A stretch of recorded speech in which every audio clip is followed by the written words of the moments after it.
عايزه تشتغلي من بيتك في وسط عيالك ويكون شغل سهل وبسيط من غير تعب ومن غير مجهود، ما تيجي اقولك على فكره حلوه بالمكوه دي. انا جايبه 2. اقولك على فكره حلوه بالمكوه ديت ممكن تعملي بيها ايه. دلوقتي انت لو نزلت شارع الازهر كله ستاير وكله قماش ستاير بيبيعوه وبواقي قماش. انت بتحودي على اقرب محل وتاخدي البواقي القماش دي بسعر بسيط جدا. دي مش بتبقى قماش درجه تانية، دي بيبقى بواقي التوابل اللي موجوده عندهم. هتعملي بيهم ايه يا اميره؟ المكوه ديت احنا بنفرغ بيها الحلقات بتاعه الستاير.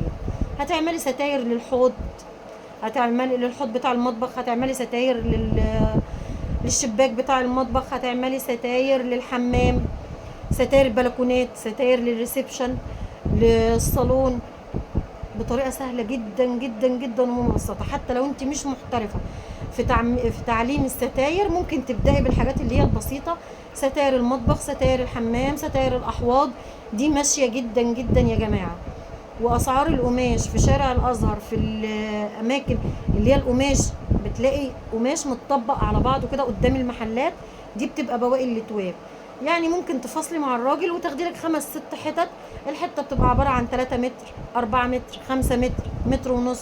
حتى دلوقتي حاليا بقى في محلات بتبيع قطع القماش ديت، بتعملها ستاير وبتبيعها ستاير. طيب ازاي؟ انا هنا كنت بعمل الفيديو وبصوره بس اتضح ان هو ما بيصورش. انا عملت هنا معاكم 2 وفرغتهم، سهلين جدا جدا جدا. ما تيجوا نعمل غيرهم، مش مشكله بقى نهدر قماش ونهدر الشريط بتاع الستاير مع انه مش رخيص، بس مش مشكله فداكم. انتي بتيجي، انا ما عنديش قماش ستاير حاليا، فانا هعمل لك على القماشه دي. القماشه المطاطه دي هتبقى متعبه شويه في العمايل. انت بتيجي على وش القماش وبتجيب الشريط بتاعك، بصوا، وبتحطي الوش كده وبتحطي ده عليه وبتخيطي الحرف ده. فانا ممكن ما اعرفش اجيب لك الزاويه، فانا هوريها لك زي ما احنا متفقين ان انا هوريها لك بعد ما ايه، ما اعملها هتبان معاكي اكتر. اظن قاعده المكنه مش محتاجه ان انا اعلمها لك، كده كده انت عندك خلفيه على القعده على المكنه. بسم الله. انا بحاول اقول لك افكار، انت مثلا ما توفقتيش في حاجه تنفعك فكره تانية تبقى باب رزق ليكي. وفي السماء رزقكم وما توعدون، يعني انت ليكي رزق، فانت اسعي علشان تاخدي الرزق بتاعك ده وانت قاعده في البيت. طيب والقماش، ممكن تشوفي اي مكان بيبيع قماش، مش لازم تنزلي. لو انت مش هتعرفي تنزلي، انا عرفت انزل وصورت لكم المحلات مثلا وجبت لكم الحاجه واخدت لكم، لا ما جبتش، عرفت انزل واصور لكم واجيب لكم ارقام المحلات. تمام ماشي. بصوا، انا مش هقول لكم انا ماليش في الستاير، مفيش حد اسمه ملوش في حاجه. اي حاجه ممكن تتعلميها، والنت ما خلاش يعني تدخلي على اي قناه بتعلم وتعملي. بصوا انا عملت ايه، خيطتها كده. بصوا، طبعا انت هتظبطي ايدك في الخياطه عني، سيبك مني خالص، تظبطي ايدك. بصوا انا عملتها ازاي علشان خاطر اروح جايباها وقلباها لجوه، اصبحت كده، بقت التانيه لجوه، هروح جايباها كده. اهم حاجه ان قماش الستاير ده هيحتاج منك انك انت تظبطي القماش، ما فيهوش اي تعب، ما فيهوش اي مجهود، عشان القماشه ما تلفش معاكي زي ما هوريكي. دي قماشه اصلا مطاطه، فعشان كده ممكن تلف معاكي، فلو لفت معاكي منظر الستاره مش هيبقى مظبوط. تمام.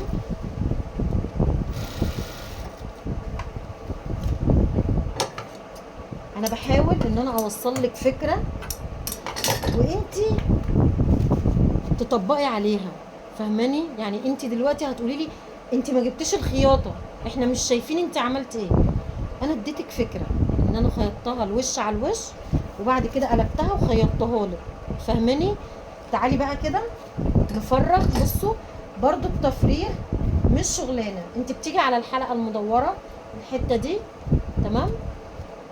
طب استنوا كده اشوف الكاميرا. بصوا كده، انا حاولت اقرب الكاميرا على قد ما اقدر. اولا بتجيبي بلاطه، البلاط حته بلاطه مربعه كده او رخامه، بتحطيها تحت الحاجه قبل ما بتشتغلي فيها. تمام. بصي كده، سخنه، بسم الله. بصوا الجزء ده كله كده سخن، فانتي خدي بالك. تمام. بتيجي كده وبتحددي. بصوا انا مش متملكاها لان القماشه مطاطه اصلا، فمش بتظبط معايا. انا بديكي فكره وانتي بتطبقي عليها، اللي هي مش قاعده تبقى القماشه دي، ومش قاعده ان انتي تعملي زي ما بعمل. لا، انا بديكي افكار وانتي ايه بتنفذي بقى عندك انتي. بصوا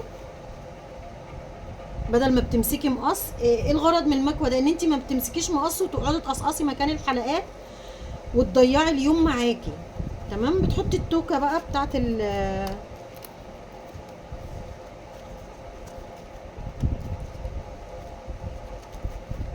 بسم الله. بصوا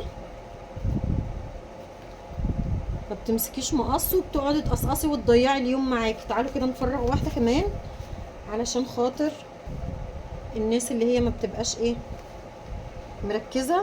بصوا كده، بسم الله الرحمن الرحيم. بتحددي وبتمشي القماشه، لو مش مطاطه معاكي بتمشي على طول. تمام. ما بتاخدش معانا وقت خالص. انا جبتها علشان خاطر انا ناويه الفتره الجايه اعمل شويه ستاير. انا عندي اتواب ستاير ان شاء الله هنشتغلها سوا مع بعض، واما اجي اقص هبقى اصور لكم لو انتوا حابين ان انا اصور لكم الفيديوهات دي. تمام ماشي.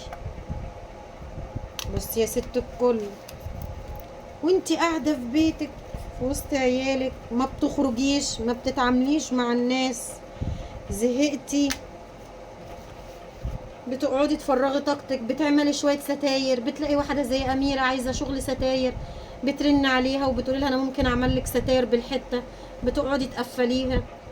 ما بتاخدش معاكي تعب، ما بتاخدش معاكي مجهود، بتخلصي حاجتك على طول. والله العظيم انت لو عايزه تعملي حاجه هتعمليها.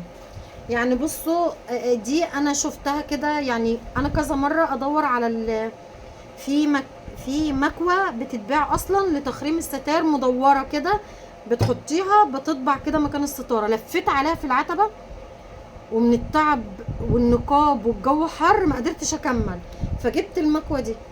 المكوه دي اصلا يعني بتاعت اللي بيشتغلوا بيها في السنترالات، في المحمول، في تليفونات المحمول بيصلحوا بيها وبيعملوا بيها صيانه. انا جبت 2. تمام.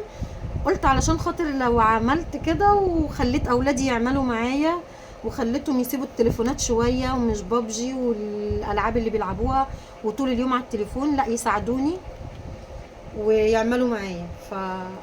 انت ممكن تطلبيها. انا هسيب لك رقم الراجل في اول تعليق مثبت. هو انا قلت له ان انا هنزل، والله العظيم انا ما فاكره قلت الكلام ده في اول الفيديو ولا لا، متوه اللي انا فيه. هو انا قلت للراجل ان المكوه دي لو عجبت الناس اكيد هيسالوني عليها، فانا ممكن احط رقمك في اول تعليق مثبت والناس تطلب منك الحاجه. قال لي عندك صفحه؟ قلت له ايوه انا عندي قناه على اليوتيوب وكده، وعندي صفحه على الفيسبوك. فقال لي خلاص تمام ماشي. واي حد هيجي لي من طرف مين؟ قلت له مدام اميره مكي. قال لي اي حد هيجي لي من طرفك والله العظيم لا اعمل معاه واجب، ادام منك وبتقدمي خير انا كمان يبقى لي الاجر. اقسم بالله العلي العظيم ده اللي حصل قدام ابني. فانت لو عايزه مكوه، بصي هي طول ما هي في الكهرباء شغاله بتكوي. تاخدي بالك لو عندك طفل عنده سنه سنتين، انا بقول لك اهو خدي بالك، خدي بالك جدا وكوني حذره، اوعي تكوني مهمله بالله عليكي. ما بقاش انا سبب برضو في انك انت تلسعي ابنك حاجه تحصل لا قدر الله لا قدر الله. خدي بالك المكوه من اول الجزء النحاسي او الجزء اللي قدامك اللي استلس ده للاخر سخن موت، ماشي؟ الحته البلاستيكيه دي اللي عادي ممكن تمسكيها منها، فانت خدي بالك عشان لو عندك اطفال. تمام. الراجل قال لي اي حد هيجي لي من تبعك انا هعمل معاه الصح وهظبط له الاسعار، ادام منك وبتساعدي ان الست تشتغل من بيتها وما يبقاش العبء كله على الراجل. بصوا والله العظيم سهله جدا جدا جدا. انت بقى يا ست اشتغلي وما تستسلميش للقعده وللاكتئاب اللي انت فيه، وانك انت تقعدي تفكري في اللي حواليكي، دول عندهم، دول جابوا، دول ما جابوش. لا، خليكي مع نفسك في بيتك في وسط عيالك، اشتغلي. حتى لو انت ما عندكيش الامكانيه، ممكن انك انت تساعدي حد بيعمل زي ما انا ما قلت لك، تطلبي شغل، تنزلي على صفحه الفيسبوك كده، او على جروب الواتس، او على الستوري بتاع الواتساب. انا اي حد عايز يقفل شغل، انا عندي مكنه خياطه، عايزه اي حد عايز يقفل عليها شغل، انا موجوده. اسعي.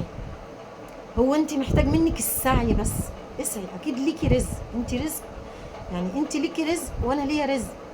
فعلشان خاطر تاخدي الرزق ده لازم تسعي، مش هيجي لانك انت حاطه ايدك على خدك وتقولي يا رب يا رب. وفي الاول وفي الاخر عايزين نكون حاطينها قاعده كده قدامنا، انك انت لازم تكوني قريبه من ربنا. صلاتك كده في وقتها، اول ما الاذان يخلص تصلي فردك، تعملي اللي عليكي قدام ربنا، وبعد كده تسعي. والله العظيم ابواب الخير وابواب الرزق كلها هتتفتح لك. لو عجبكم الفيديو ما تنسينيش باللايك ودعوه حلوه من القلب، وتشتركي في القناه لو انت مش مشتركه. وبس كده، واستنوا الجديد باذن الله. واستودعتكم عند الله الذي لا تضيع ودائعه. والسلام عليكم ورحمه الله وبركاته.